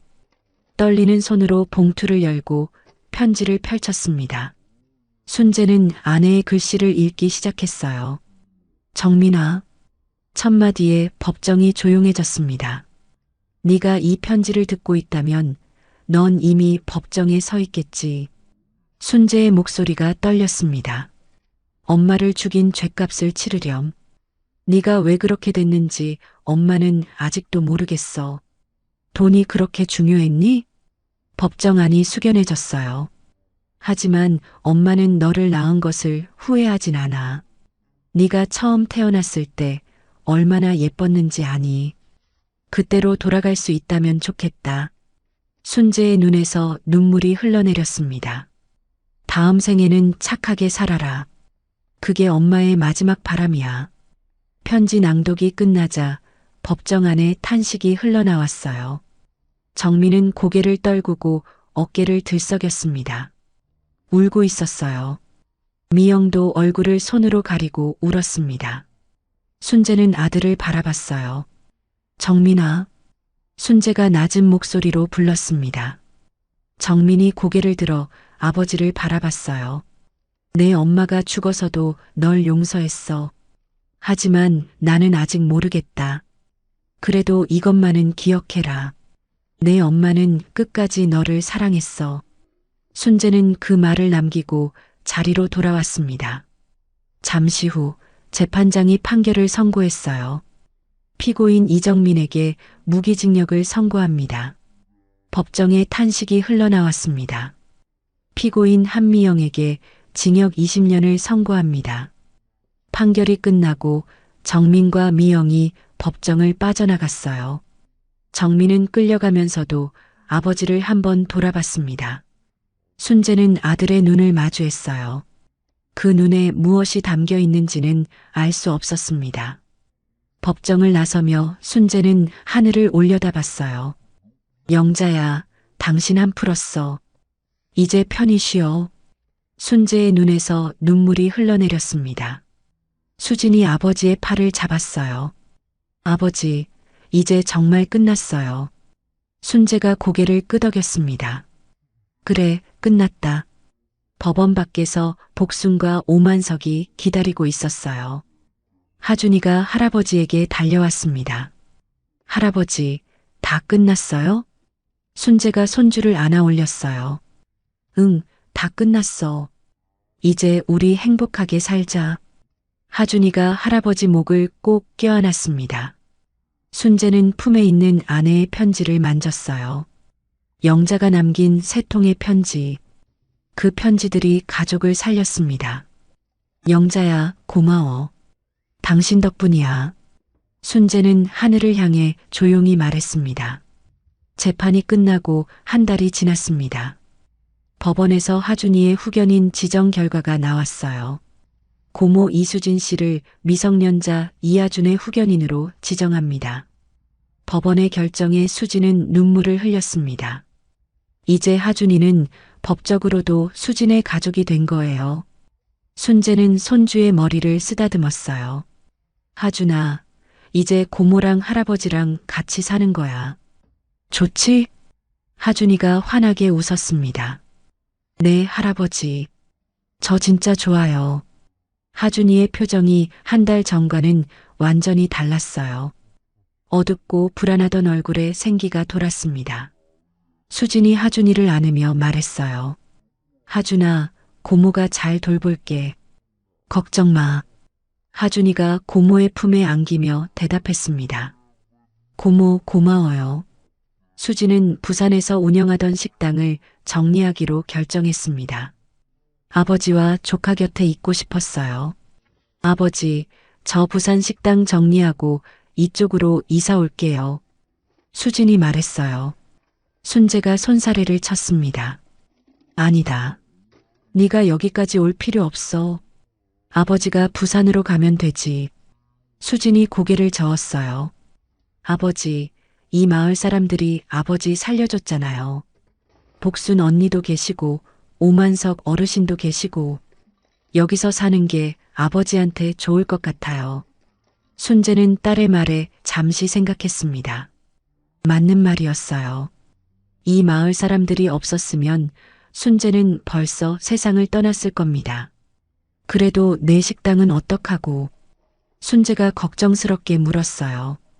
수진이 미소 지었습니다. 식당은 정리하면 돼요. 여기서 다시 시작하면 되죠. 아버지랑 하준이랑 같이 있는 게 더 중요해요. 순재는 딸의 손을 잡았어요.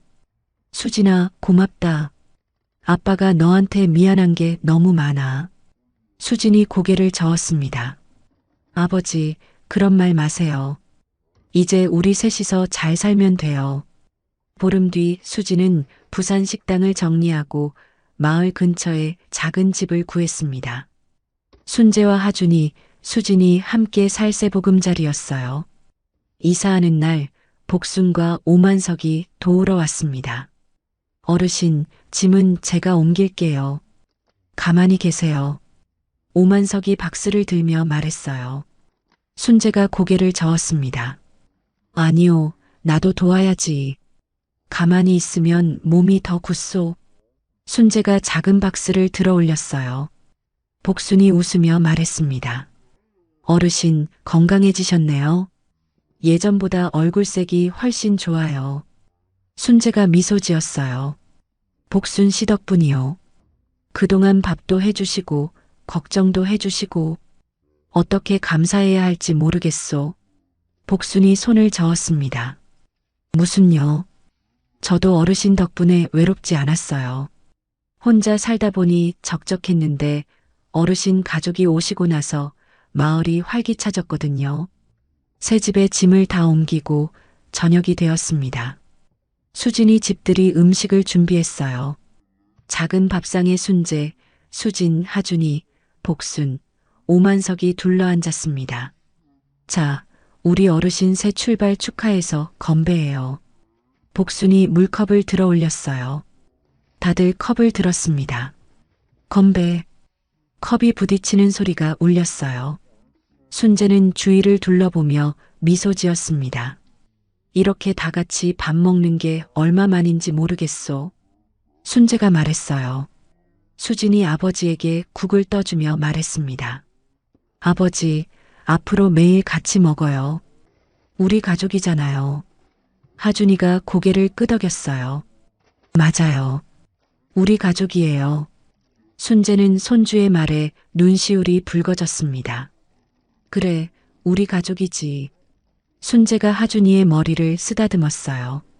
새 집에서의 첫날 밤, 순재는 방에 앉아 창밖을 바라봤습니다. 밤하늘에 별이 총총히 박혀 있었어요.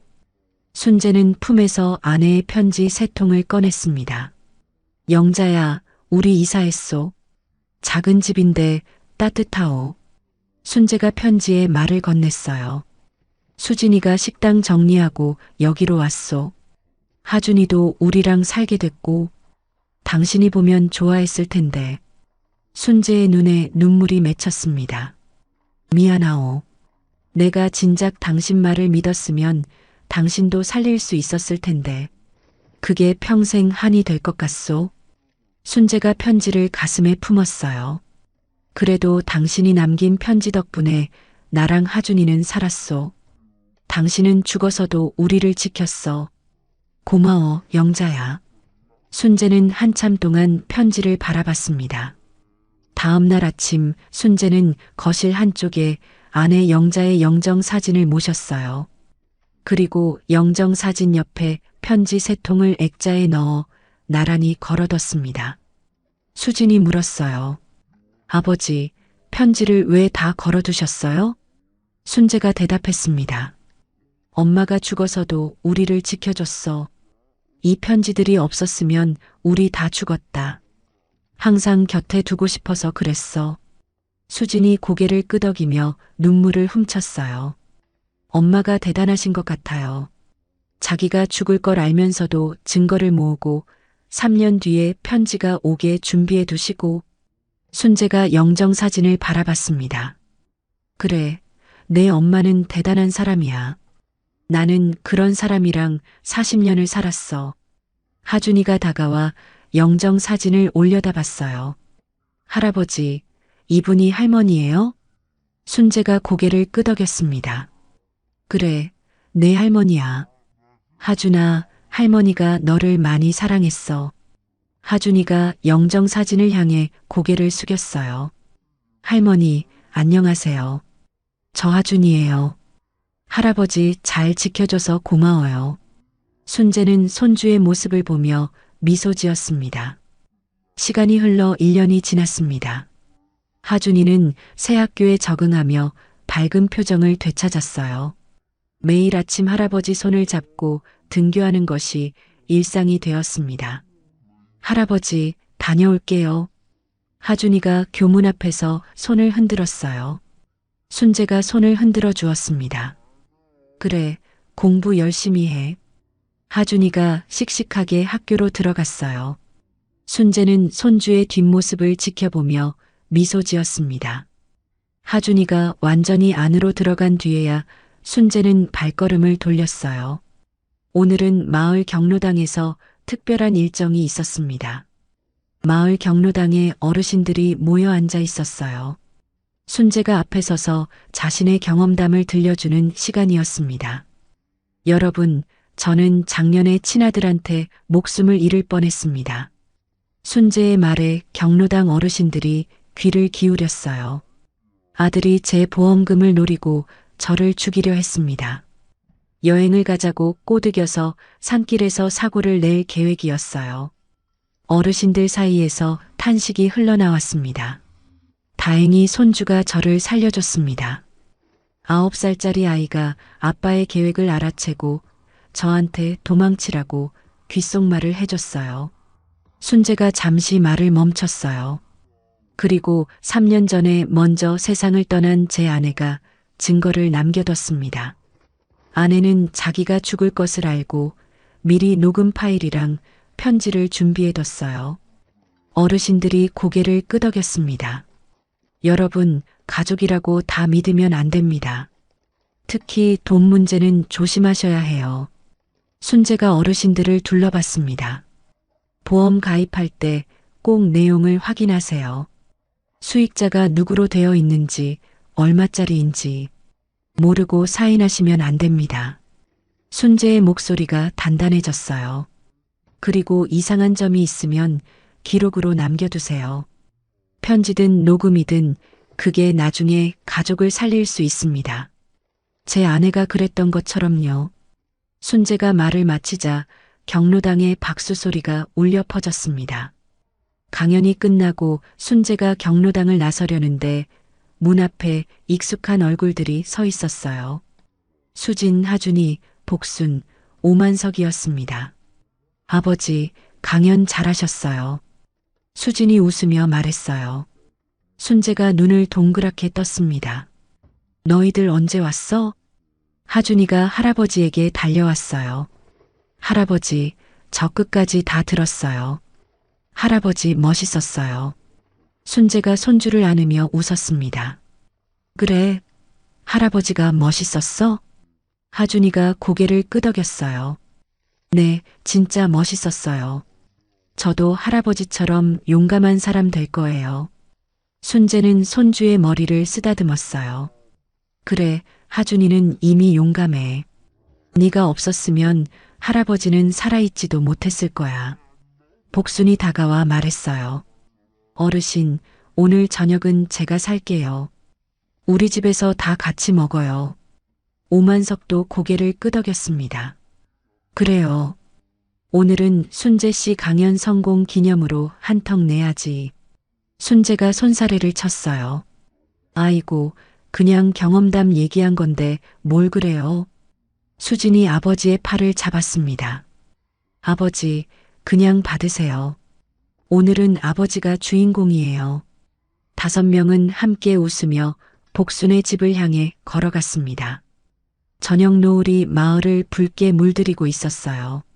순재는 걸으면서 하늘을 올려다봤습니다. 영자야, 나 잘 살고 있어. 당신 덕분이야. 순재가 마음속으로 아내에게 말했어요. 품에는 아내의 편지가 들어 있었습니다. 죽어서도 가족을 지킨 아내. 그 사랑이 순재를 살렸고 새로운 시작을 선물해 주었어요. 순재는 옆에서 손을 잡고 걷는 하준이를 바라봤습니다. 그리고 팔짱을 낀 수진을 바라봤어요. 영자야, 우리 가족 지켜줘서 고마워. 당신 목까지 내가 잘 살게. 순재는 하늘을 향해 미소 지었습니다. 저녁 노을 사이로 별 하나가 반짝이는 것 같았어요.